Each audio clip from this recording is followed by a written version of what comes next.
Hey everybody, I'm the Artful Spuddler and welcome back to my channel where I explain and demonstrate how I create contemporary batik paintings on cotton. In today's video I want to run through the different dyeing methods available and explain what some of the chemicals are used for. There's always a lot of confusion about dyeing fabric and the correct process to use. You read and see videos where different dyes, chemicals and processes are used to add colour to fabric and you're not sure which one is right. Well, they probably all are. Before I run through the four main ways that batik artists dye cloth, it's worth explaining why there are a number of different processes to choose from. When batik was first invented, various plants and minerals were used to dye the cloth, and indigo dyeing is still a very popular way of dyeing fabric to this day. Each region and even village would have developed their own way of dyeing the woven cloth, with tips and tricks passed down through the generations. However, when commercial dyes became readily available in the 1960s and 70s, a whole new process was required, quite separate from that of dyeing with natural dyes. These days in the West, Procion dyes are the most commonly used type of fabric dyes for creating dyed fabric at home. And so I'm going to run you through the four most common ways that natural fibres such as cotton can be dyed successfully using Procion MX cold water fibre reactive dyes. If you want to know more about the different Procion dyes available and what they're used for, I've created a video entitled Everything You Need to Know About Dyes, which will run you through the basics. But bear in mind that there are other dyes available to buy, not just Procion, when it comes to cold water dyeing, and these will probably use a different process as their chemistry will be different. And if you're using dyes other than those in the Procion MX range, then please follow the instructions that came with your dyes for the best results. So why are there so many methods of dyeing with these Procion MX dyes, and which one should you choose? Well, the answer to that question is down to what you're producing. Different dye methods will achieve different results, and some methods are better for producing one kind of fabric, say for making clothes with, whilst another works better when creating textiles and interesting effects, say for use by a fibre artist or a quilter. A great many professional dyers create fabric for wearing and obviously washing, so the evenness and quality of the dyeing is all important. With contemporary batik painting, that isn't the focus, and the dyes are used more like paints, and therefore the continuity of colour really isn't much of a concern. So you can already see why there's more than one process, but all start by preparing the cloth for dyeing in the same way. Well, as much as conformity as possible in the crazy world of dyeing and batik. Before dyeing any fabric made from natural fibres such as cotton and linen, you need to prepare your fabric for dyeing, and this is called scouring, which actually sounds far more complicated than it really is, and it can be done in your washing machine. Now, whatever fabric you use, whatever natural fibres that it's made from, when you bought it, it would have been treated in some way to protect the fabric from becoming soiled in transit and when it's used in sewing, for instance. Even without these treatments, your fabric will have been in contact with surfaces and hands, and all this will leave tiny grease marks that, although unseen, will become very evident when you begin to dye. So before you get your dyes out, you need to give your fabric a really good wash. And also remember that fabric made with natural fibres will always shrink. So this process will also shrink your cotton to the size it was destined to become. For natural fibres such as cotton, when preparing your fabric for dyeing, normal washing powder should ideally be avoided, as it isn't really strong enough for what we need the detergent to do, and it may also contain softeners and fragrances that really won't help with the dyeing process. So instead you need something stronger, and the detergent called Synthropol was for a long time the only option. However, these days there are a number of alternatives available to buy online, and more will be developed soon, I'm sure. To scour cotton fabric, I highly recommend that you weigh your cloth before you pop it in your machine, and I usually cut my fabric into long lengths instead of one single piece, as it makes it easier for drying and it stops me overloading my washer. Never be persuaded to go above the recommended weight of your washing machine. Your fabric won't wash correctly and your machine really won't like it. Once you've weighed and loaded your machine, instead of adding washing powder to your tray, add your special dyeing detergent, as well as 2 tablespoons of soda ash. Now the soda ash is the chemical which will do the scouring, which means in the case of cotton, it changes the acidity of the fibres to alkaline, which will make the dyeing process far more effective, and it also fluffs up the fibres, thus making them more receptive to the dyes. I did some reading about the scouring process for cotton, and as with everything dye related, there are a multitude of different add-on processes and slight differences across most of them. And again, this is because each dyer will take a process and fine-tune it to their specific needs and the resources available to them. If I can give you an example, let's take water. In some recipes, like mine, plain old tap water works perfectly well, as our water here is really clean and soft. However, some recipes specify bottled or filtered water, and others recommend adding a water softener to the water to use with your dyes. These slight adaptations are likely to be because that dyer lives, say, in a hard water area, or found that their water wasn't clean enough for dyeing, and they've adapted the recipe to suit their own specific needs. So warning, it is incredibly easy to go down the dyeing rabbit hole as I just did, and get really confused. But my advice is try out a standard recipe first, follow the instructions exactly, and then over time you can modify your process if the basic recipe isn't working perfectly for you. So for ease, on screen are the basic instructions for preparing cotton fabric for dyeing using Procion MX dyes. And if you're a beginner, I recommend that you start with this. Now that you've prepared your fabric and those fibres are all clean and awaiting colour, you need to decide which dyeing option you're going to use. But whatever method that you go for, always remember to wear a mask whenever mixing your dyes, especially in large amounts, and try to remember to wear gloves when you're in contact with the chemicals and the dyes.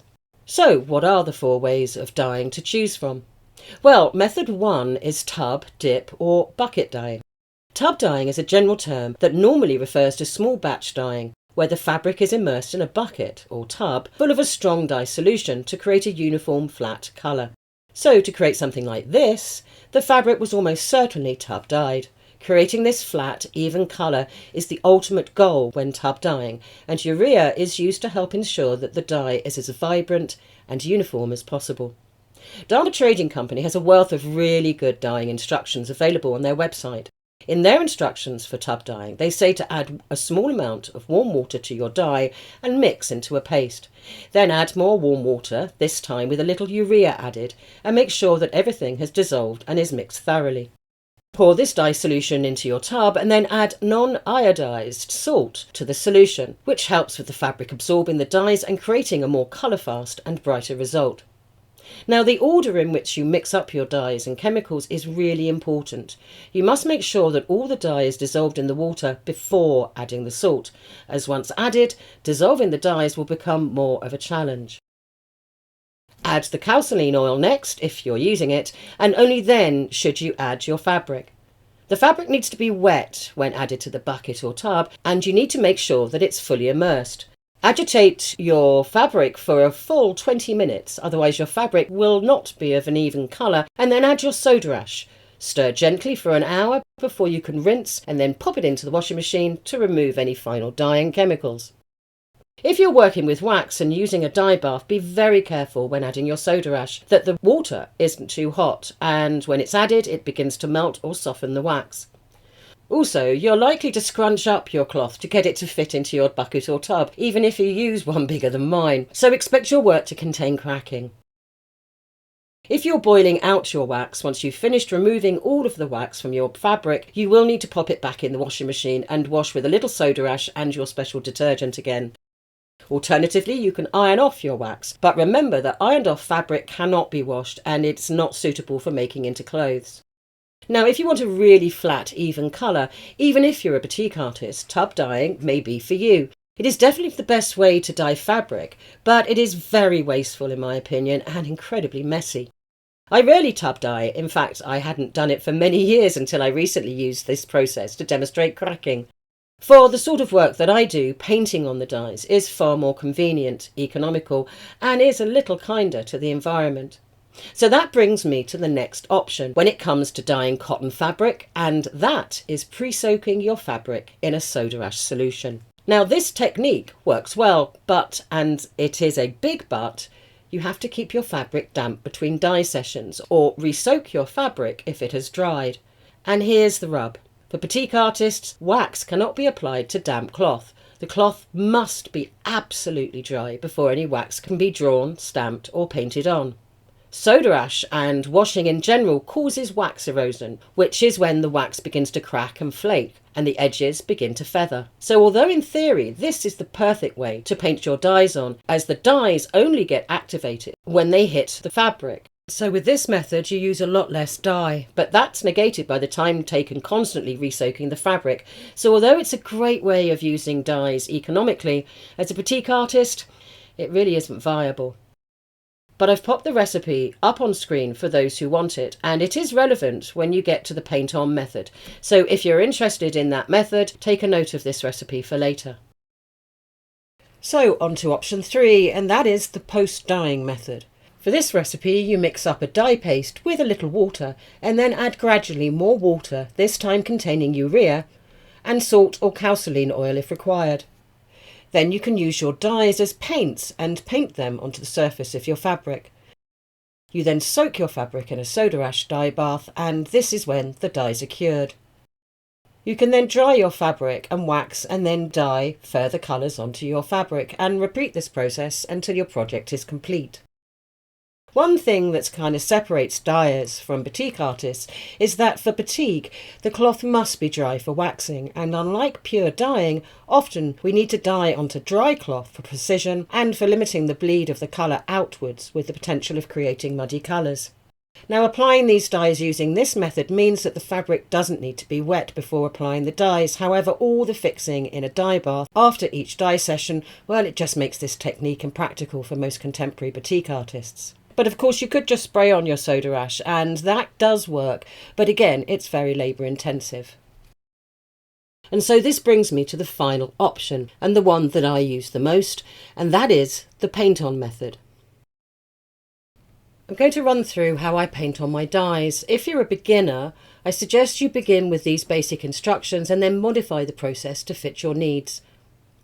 As with all dyeing processes, before beginning you need to scour your fabric, and then you need to pre-soak it in a soda ash bath. Then you need to mix up some chemical water. Once mixed and allowed to cool, you can mix up your dyes. If you're covering a large area, you may want to measure out your dyes to chemical water to the amounts recommended for tub dyeing.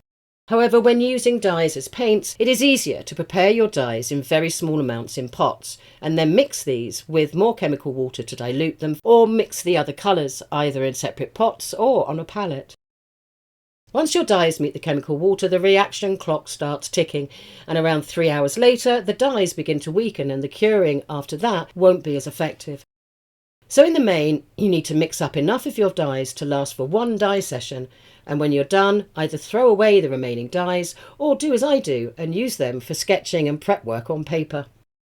You then need to leave your dyes to cure at room temperature for 12 to 24 hours before giving your work a good wash with cold water to remove all the excess dye, and then you can let it dry naturally in a warm spot.